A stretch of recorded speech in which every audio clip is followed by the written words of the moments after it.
Ito po si Kamonching at ito ang balitang yayanig sa buong mundo pagkatapos ng nakakakilabot na pambobomba ng Estados Unidos sa Iran gamit ang mga pinaka-advanced na B-2 stealth bombers at iba pang modernong jet. Halos mapulbos ang kabisera ng Iran. Nagmistulang abo ang mga gusali. Wala pang eksaktong bilang kung ilan ang namatay at sa ngayon hindi pa rin matukoy kung may mga Pilipino ang nadamay. Muling naghayag ang Supreme Leader ng Iran, hindi kami aatras. Humingi siya ng kapatawaran sa kanyang mamamayan at nanawagan ng paglilikas. Kaya karamihan ay nagsilikas sa mga kabundukan, ngunit hindi dito nagtatapos ang banta. Nagbanta na ang Iran na susurpresahin nila ang Israel sa pamamagitan ng mga missile na hindi nila kayang i-intercept. Isang uri ng high-speed attack na maaaring tumagos sa depensa at magdulot ng matinding pagkawasak.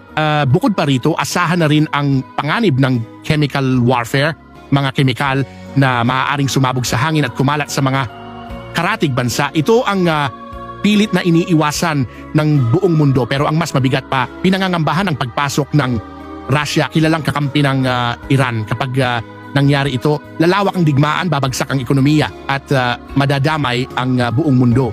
Una pa lang langis, sumirit na ang presyo sa pandaigdigang merkado at ito pa lang ang simula ng mas malalim na krisis maghanda dahil ang apoy ng digmaan ay unti-unti nang lumalaganap sa buong mundo.